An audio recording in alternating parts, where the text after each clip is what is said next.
I couldn't see the summit because it was just a whiteout, but I knew we were close. But in my mind, I go, a lot of people have died kind of right around this area. In fact, there was bodies around me. I couldn't see them because they were covered with snow, but I know the history. Hey guys, this is Give Us It Podcast. This is season 6. We're hitting the trails, we are climbing the cliffs, and we're grabbing every bit of adventure before the snow flies. It's about pushing the limits and connecting with inspired people along Mount Everest. So strap in, come along for the ride. This is Give Us It season 6, where the climb and the conversation both matter. Hey guys, this is Wes Israelson with Give Us It Podcast. We are here at Momentum Indoor Climbing Gym, which is amazing. We just went bowling, like it's crazy. It's so much fun. I'm here with a special guest who has taken business elevation to a whole new level, on top of mountains, back down to the actual business world in life and everything. So with that, just a quick intro to your name and maybe a slight intro to business on what you've done. My name is Greg Paul. Live in Alpine, Utah. Got my start in business pursuing one of my passions. Graduated from Brigham Young University with a degree in economics, and went and worked in Park City, Utah for a year because I love skiing. And as soon as I thought I got that a little bit out of my blood, I went back to get an MBA at Purdue University back in Indiana. The reason I chose Purdue, it was a good business school, but more importantly, it was the furthest university away from any good skiing, so I could actually focus on my studies and hopefully graduate. After that, I moved to the San Francisco Bay Area and got involved in the real estate investment industry, and most of my career has been tied to that industry. It enabled me back in 2006, after I moved to Utah, to get involved in the climbing gym business, and that led to us building 5 gyms here in Utah and 3 gyms outside of the state, and we're continuing to build. Also, because I was in real estate, and it's a very cyclical business if you're in it long enough, back in 2009-10, there was a worldwide recession. And during that period of time, I was somewhat forced to take a sabbatical because the business wasn't doing so well, given real estate was one of the things that was most impacted. But let's say right there. I mean, let's go. I'm going to go back because I don't want to give them the teaser just yet of some of the amazing stuff. At that time in 2008, 2010, you had done something that most business owners have the hard time not doing, right? You had to take a step back and then realize that your employees still need to be paid. You said their mortgages need to be paid. You're like, I can do this. I'm okay. I'm going to make sure that they get paid. And that led into this passion of not only momentum, but it also led into what we're going to get into. Okay. BYU. You started at BYU, and you were going through to get, was it economics? Yes, that was my major. I did not know what I wanted to do in life when I started at BYU, other than ski. I took every semester off in the winter to ski, and I made up for it by going to spring and summer semester. Even after I got married, I got a job instructing up at Sundance during the winter, but I still had to go to school. Get out of there. It wasn't just Sundance, it was Park West, is that what it was called? Sundance was where I taught, but I got a full-time job up at what was called Park West at the time, which is now the Canyons. That's awesome. So you majored in economics and skiing all at the same time from BYU. I had minors in English and Japanese because I served a LDS mission to Japan. So cool. But all that was just filler material to get out and figure out what I wanted. I really did not know what I wanted to do even after I got an economics degree. You could go be a lift operator basically, or go back and get a master's or PhD. That's the only time it really comes into play. It's usually a setup for going to like a MBA program. That was, all my brothers had gone, I had 2 brothers that went to Harvard, and others that became architects, engineers. I was not that caliber of a student to, to make it into Harvard, let's say. Uh, Only literally, Purdue and BYU. yeah, Only Purdue and BYU. Literally, skiing had taken over my life, and but that changed everything in the long run. And then, um, because you just said, and I know we talked about it a little bit yesterday, but tell people what lessons you learned, especially if you said you went to Japan on your mission, that you can still use, whether it's business or even the amount of effort it took to go back to the Himalayas. Like, what did you learn on your mission that you still value today? Like, what's one thing you learned? The one thing I learned is that I could actually learn. Uh, when I was in high school, I have a report card still that I like to show when I do presentations to young men's group who are preparing to go do something like a mission or something. The teacher said I had no natural ability to learn language. It, it, he said it in a worse way than that. He was like, this Remember guy, his name? oh man, you shouldn't have asked me that. Sorry. It'll come back to me. It'll come to that. It takes 10 minutes for that kind of recall to happen. But he basically said, don't study languages. It's not you don't have any ability. When I got asked to go to Japan on a mission, my parents even tried to convince the people in charge of that not to send me to Japan. They were actually uh, involved in, they were mission presidents at the time of 200 missionaries. So they had some pull, and they asked them to send me someplace that was English speaking because they thought I couldn't hack it. But I became the first one in our 2-month study group to memorize all the stuff we needed to memorize in Japanese. And when I got over there, it was easy for me to learn the language. So when you have a purpose driven something, things change. I didn't see any purpose for it in high school other than I had to. But when I needed it, and you eat, live, and drink it, things clicked for me. I mean, because like you said, it was like you didn't know what you wanted to be at BYU. You didn't know what you wanted to be, but you went on a 2-year mission, which is not easy. I didn't go on a mission, but I understand it's not easy, right? And a lot of business owners we've interviewed went on a mission and did some sort of summer sales and now own multiple businesses or sold multiple businesses. So there's lessons that you learn, that rigor, determination, schedule, and the belief in what you're doing. And people, I mean, the language barrier alone had to have been hard. I made up for a lot of my inadequacies by just sharing with the Japanese people my passion for skiing. I didn't want to go over there and just look like a monk, and that wasn't. I didn't think that excited people very much. You don't join our church to sit around all day and not do anything.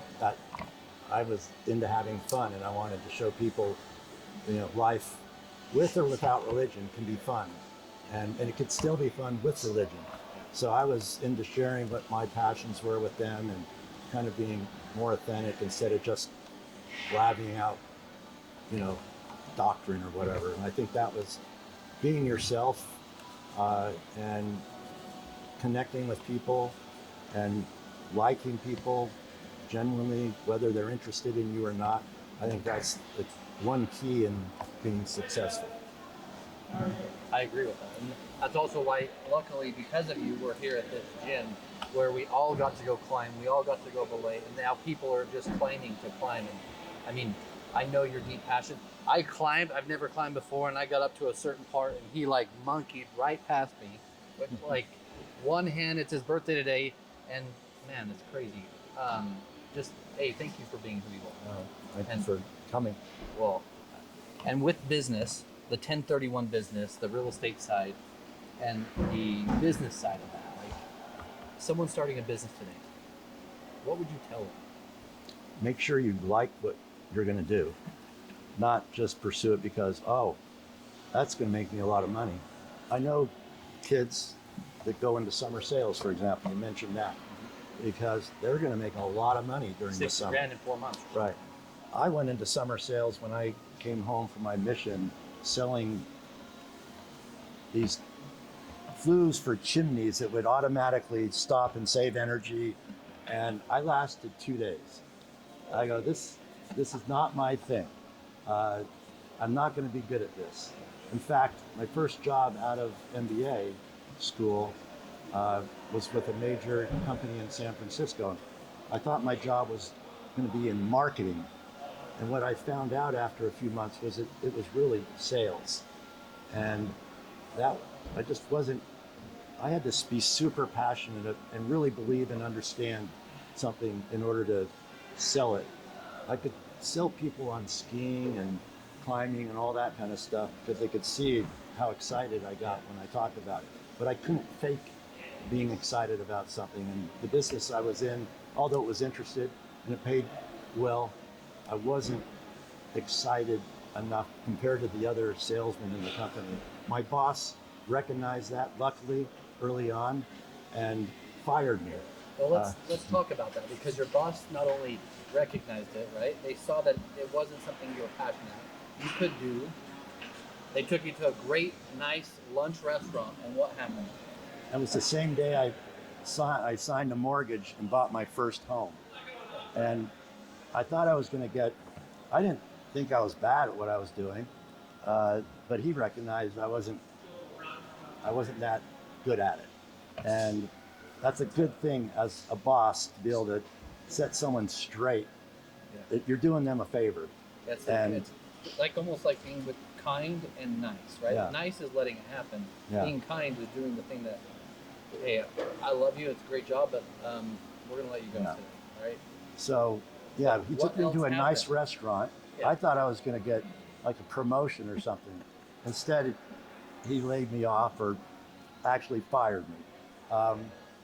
But I had, because of my other passion, skiing, I had set up a ski team within this. It was about a 400-person company with many departments, and I had set up a team with people from all these different departments, and got to know them pretty well. You talk a lot on the chairlifts and what have you, and I had friend relationships with people in other departments, and they luckily recognized I wasn't a total loser as far as, being able to do something. And as soon as I got back to the office, other people knew what had happened. As I was packing up my desk thinking this was it, I got a call from somebody in another department that knew me and liked me and invited me to come work in that department.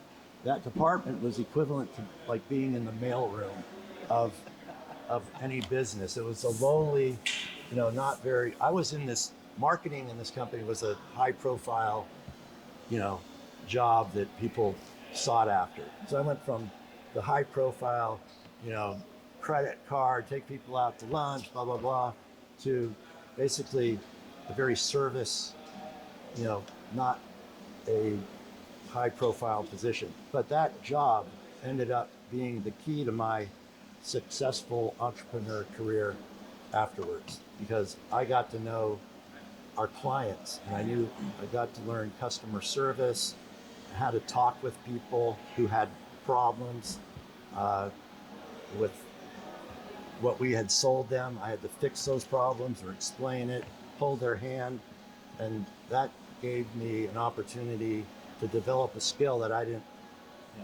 realize I had, but I've always had it, and that was to connect with people, be friendly, empathize, sympathize.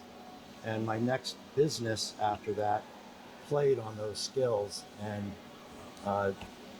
what I'd learned in that position, in that lowly mailroom type position, was key to me starting and growing a business that became very successful. So there's two things you said that I'd love to dive into. And the first one was that it's not the coveted job, right? It's this harder thing, let's say. It's not as pretty. Mm-hmm. We say in the commercial furniture world, because I love ergonomics, I love furniture. If you started as an installer, you're one of the best salespeople because you know it. Right. You started in the bottom. Well, we're here and you started somewhere else and you got to know people on a true level who are experiencing issues.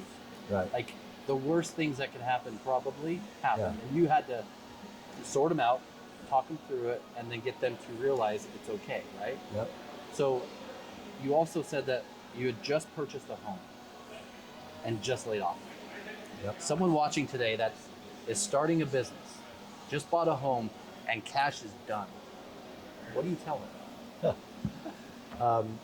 Well, one thing, before I was laid off or fired from that position, one of my coworkers who had been a salesman all of his career and was like one of the best salesmen I knew. I would go to him. He would try to help me improve my abilities. He said, the only way you're going to get rich is by commissions, not by salary.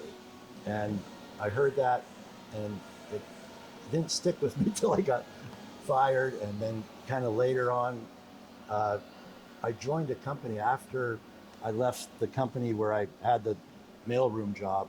I went to a small company, and I basically had to earn commissions to really be able to make my mortgage. And that, I didn't know I had the drive inside of me that I finally found until I was forced to deal with the world. I was a last child in a family of 7 with a father who was a chairman of the board of a Fortune 500 company in probably the richest area code in the country in northern New Jersey. I was a spoiled brat that got whatever he wanted or too much. I was embarrassed to tell people, my friends, what I got for Christmas. I would like, yeah, I got a pair of skis and this, but I would leave out the go-kart and the new bicycle because I was like embarrassed. I was so entitled. And that did not spill well for me in college or in my first job. And because I just thought things came automatically, just you got stuff. But when I laid off and realized, hey, I'm not special, and when I finally got my own family, my own house, my father had passed away, things got real, and somehow I went from, being just expecting things to actually enjoy having to make it happen on my own. And that environment is what then gave me the entrepreneurial grit that you needed to get through and enjoy. I enjoyed making things happen, not relying on other people to make it happen for me. And then we fast forward to now these companies and the economic downturn. Back to what you said when you started. I can pay the employees and I can take a sabbatical, or I can pay me and not pay my employees. I'm gonna pay me. I'm gonna pay them, and I'm gonna take some time off. And then something random, climbing, an opportunity came about. Yeah, I was already involved at that time in the climbing gym business. Had just started.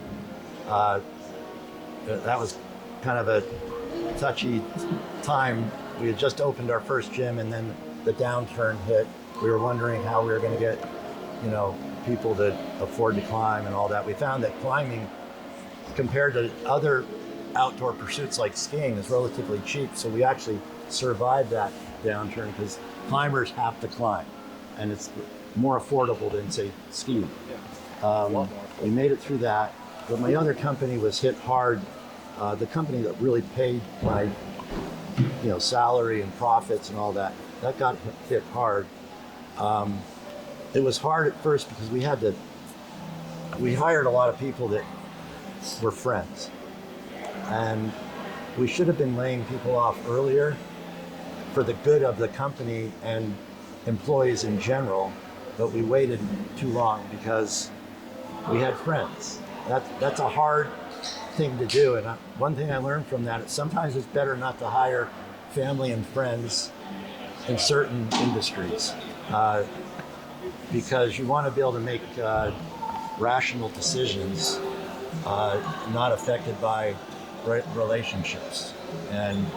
But eventually it got to the point where There wasn't anything I could do to change the worldwide recession that would benefit our company, other than leaving for a sabbatical, which I wasn't really intending on until I got invited by somebody in the outdoor industry that I was involved in because of the gym to go out to lunch with an individual that headed up expeditions to Mount Everest.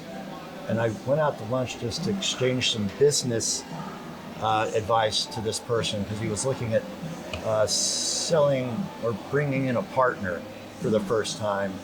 And we were just talking about that process. At the end of the lunch in late January of 2012, he mentioned that they were going to Everest in March, a normal time for them to go for climbing in the Himalayas. And somebody else at the lunch joked, "Hey, Greg, you should go." And then the guy said, "Yeah, we have a spot."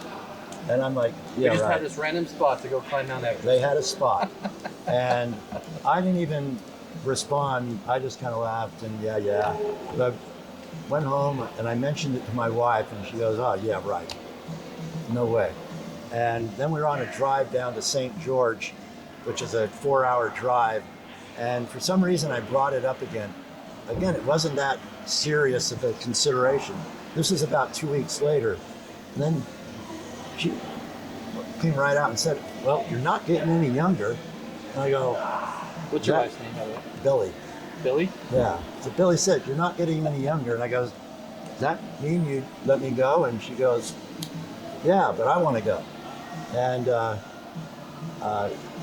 she wasn't intending to climb Mount Everest, but a lot of people trek to the base camp. And anyway, long story short, I ended up calling and seeing if that spot was available. It was.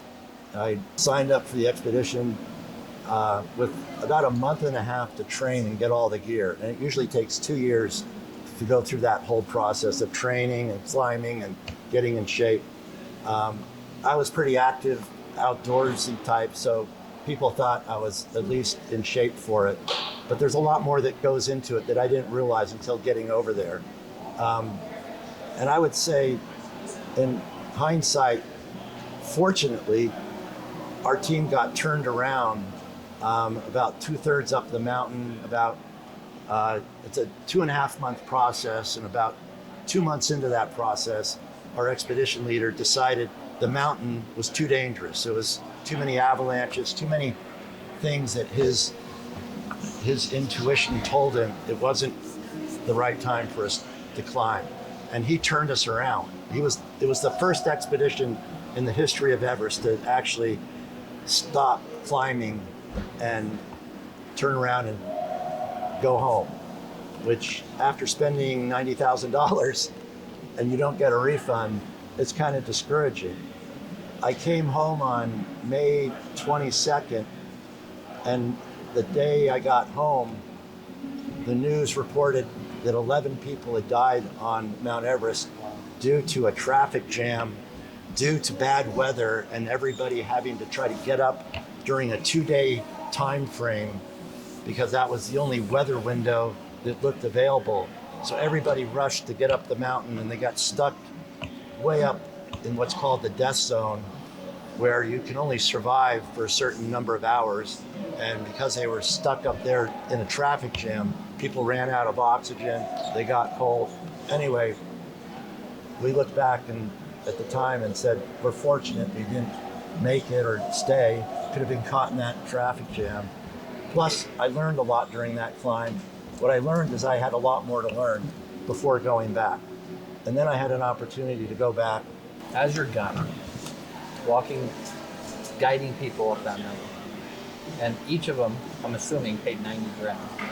And having to make that call, not a business call, but a life or death call. And it was a business call. Well, of course, because people come back if they have success.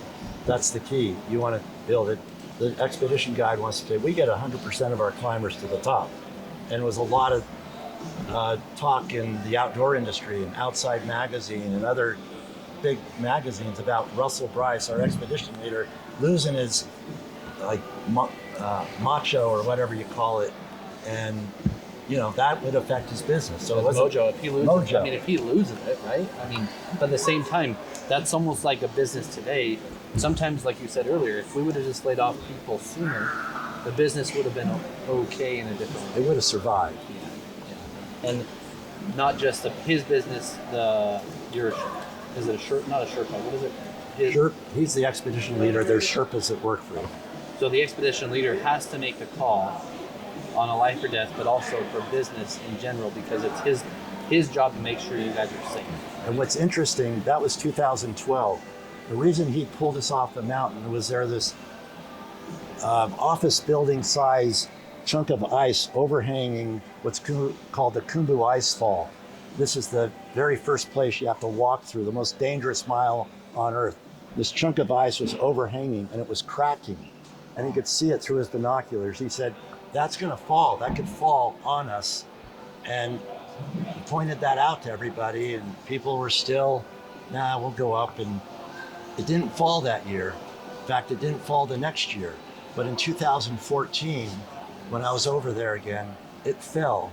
And that was the biggest disaster in the history of Mount Everest. It fell on and killed 16 Sherpa in one fell swoop.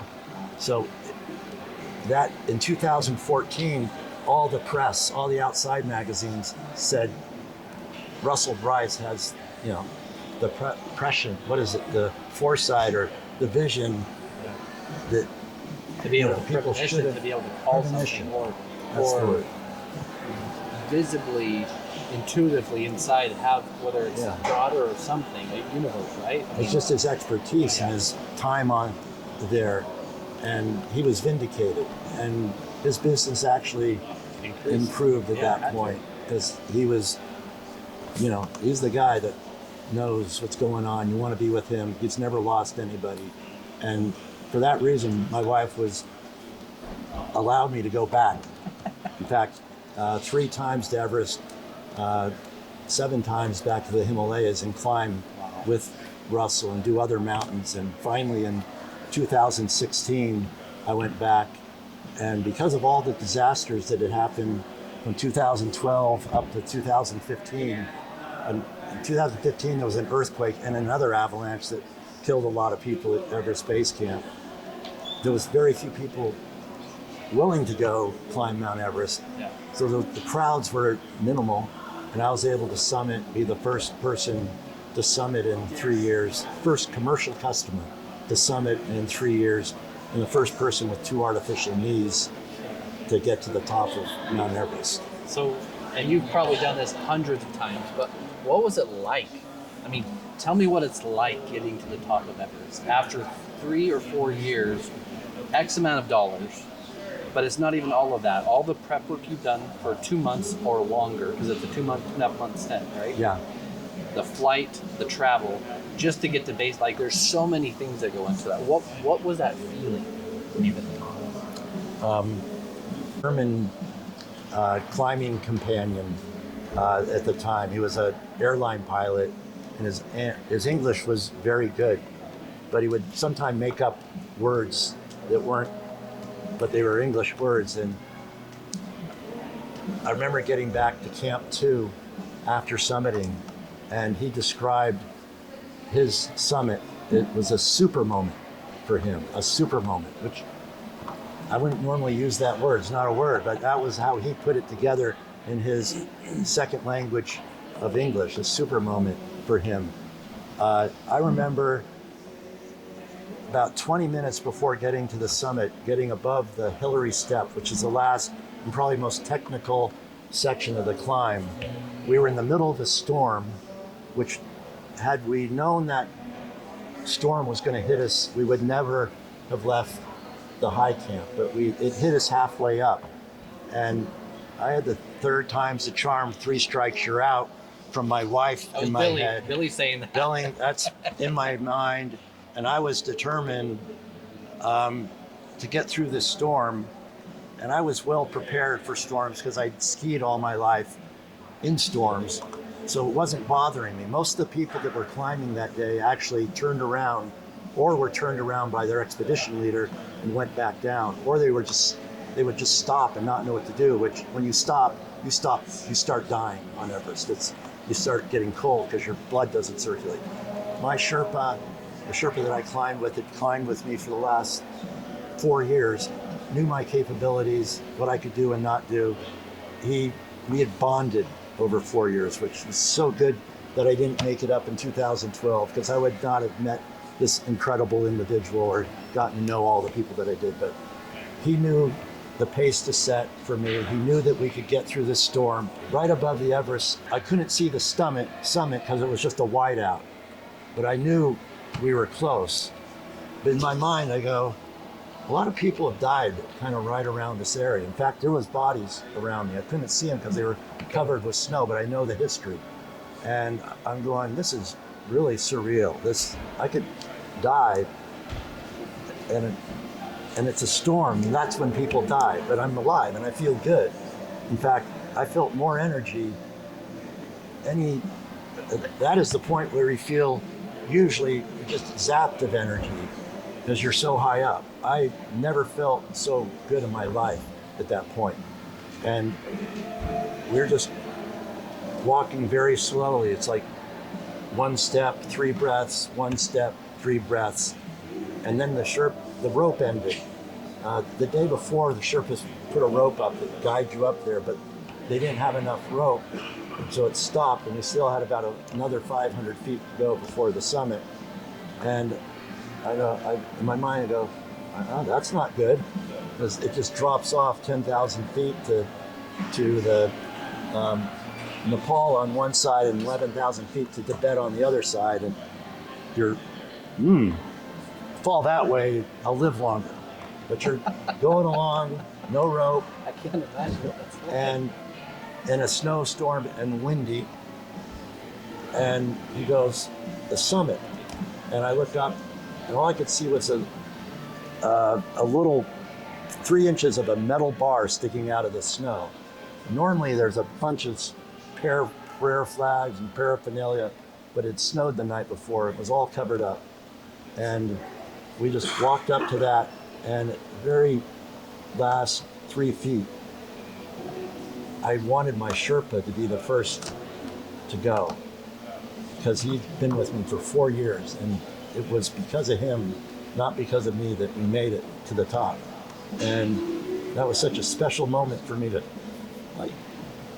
go. I want you to pull me up to the summit. So we both got up there, did this, and immediately I sat down, because right behind me, it dropped off. I couldn't see it was all cloudy, but I knew how far. But we were sitting there in a storm on top of the world, and I was on my team, I was the oldest guy, 61 at the time. Amazing. And I'd also been the guy they wondered about whether he could make it. Because of my artificial needs, I was always slow to get up in the morning. I kind of had to, loosen up. I was the last one out of the tent. My Russell Bryce, the expedition leader, was always getting on my back about being more prepared, getting up earlier so I could get to places on time. He was treating me like a kindergarten, like, Greg, come on, you got to pull it together. And I was the first on our team I was the last to leave the high camp because of my issues, which he scolded me that morning about, and I actually cried because I felt so anxious and whatever, lacked confidence because what he was on my back. But we were able to pass everybody on my team and any other climbers that were on and be the first ones up there. So I had the honor or whatever to be able to get on the radio and said, "This is Greg Paul, and I'm on the summit." And Russell Bryce goes, "Greg, how did you do that?" He was absolutely stunned. And I took so much pride in stunning him and proving him that I could pull it off. And yeah, I cried. And it was just an euphoric feeling. One that it's just, you can't match it doing anything else. And doing it with the person that I've done it with and seeing other teammates come up and join them, it's a super moment, all I can say. And there's I can feel the energy too. Because I mean, I can't even imagine. And amen, I've never met anyone that's tried, let alone 3 or 4 times and made it at 61, artificial knees and all. Like, I mean, all the odds were against you. People that climb it, I would say, I don't know, aren't 60 that tried to. There was one other person that on the mountain that year that was my age who just was trying to get to Camp 2 and unfortunately had a heart attack and died in his sleep at Camp 2 because it does do a number to your body. So as you go through these years and then the epic moment of actually getting to the top, what's one thing you learned in all of those that you use today, or you've used in business, or you've taught someone else? Like, what's one lesson you learned pushing yourself to the extent of death? Because that's where you were. Yeah. You're above the death zone. Like, what's one thing you learned? Mountaineering there's a lot of failure in mountaineering. I have a list of mountains that I've climbed, and about a third of them I didn't summit. And you have to accept that mountaineers are you can't be a sore loser as a mountaineer. And I think as an entrepreneur or somebody investing, angel investors, you got to accept the fact that you're going to lose. There's failure, and dealing with failure and be able to keep that drive and not getting discouraged and seeing failure as a step forward instead of a step back is, I think, key. And being able to be resilient, bounce back, get up, learn what you can from that failure, and to avoid doing the things that lead to failure, recognizing when to turn around. Mountaineering, getting to the top is only halfway. And I think in business, some people think, oh, I've started the business, I've gotten to this point, I'm done. But the business has had different phases. Starting a business and getting to a certain part, that's like getting to the top of the mountain. Now you got to create, a business that's going to scale and go forward and be around for a while. And that's getting like back down to base camp. It's the failures occurred. A lot of the failures occur in that phase, not the first part. And there's some things that you said. So a couple of our past guests have said, like, fail forward. Like, fail forward. I teach my daughters, I call my daughters princesses.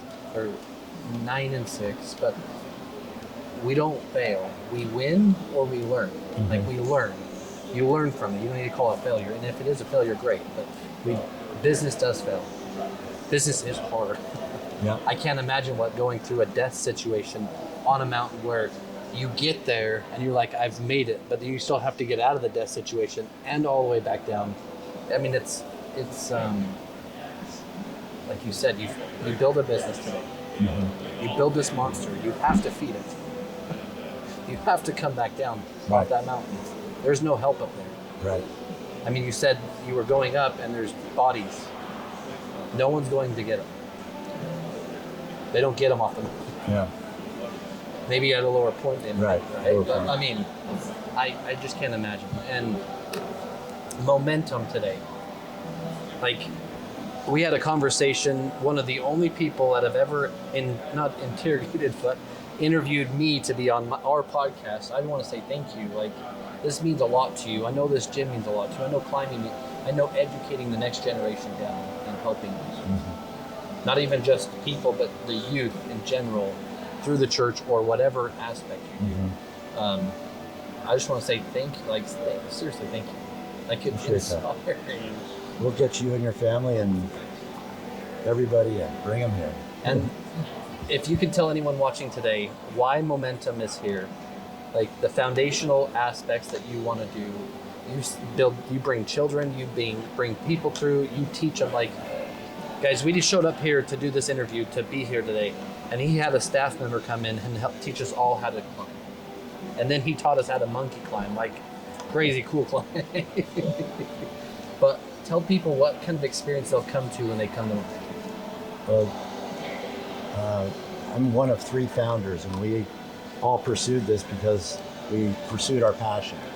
And we had other things going on in our life, but this was our passionate pursuit, and it's turned out to be great. This is one of the biggest gyms in the world right now, the one we're in, Fort Union, and it was an instant success. And that had to do also with passionate employees. Most of our employees, they climb, and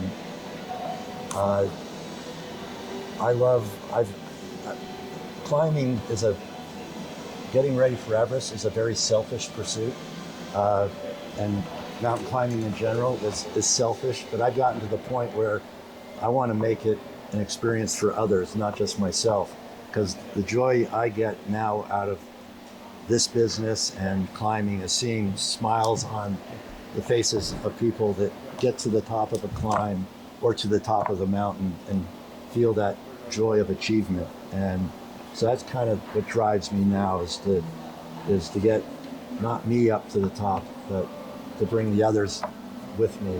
And I think that applies to a lot of aspects of life. Once you get in business, you love seeing employees be successful. That's how the business gets success. Once you can develop that attitude, it's not all about yourself and your success, it's about everyone's success. You can't, chances of losing are much less at that point. And I mean, I dare say that you've done it your whole career, because becoming a business owner is hard, and then you add employees. It's not about our finances anymore. Yeah. We worry about your mortgage. We worry about everything you go through, whether parents die, family hurt, like whatever, right? Yeah. And like you said today, this gym, you had a passion for climbing, you had a passion for skiing, you had a passion for just doing, but that passion has brought hundreds of people I've seen in this building today, just with smiles on their face, just for an hour at a time, or 15, like it doesn't matter, but you've brought so much joy. And that's amazing. It's great. And the weather's always perfect inside Momentum, so it's a much better business to own than a ski resort, where the lack of snow must make those owners really anxious. Today, I'm not anxious inside. Well, guys, it is his birthday, and when you see this episode, you missed it, but just tell him happy birthday when you see it. And what was this experience like for you? Like, what can Give Us It podcast do for other people, just to bring them into an element like this? Because we're hopeful to come back here and bring other business owners here to show them, hey, it's even great for team building. Yeah. What was this experience like for you so far? Well, I was supposed to leave an hour ago to go skiing, but this is fun, actually. I enjoy this. It was fun talking. You evoked for me the passion or the feelings I had going to the top of Everest. You have to get in a certain mindset to describe that. You kind of helped me get there. I mean, I could fit in my mind. I could see it. So that was cool. So, this has been fun. I enjoy it. Hopefully, people can take something away from this. And I'm glad you invited me. We got together. It was like 4 days ago that we made it happen. So thank you so much for your time. And guys, Give Us It podcast. We're here at Momentum. Please bring your team, your family, your friends, anyone, and have an experience here, because I promise it will not let you down, and it will become your favorite day. Guys, this is Wes, Give Us It podcast with Greg Paul. Thank you.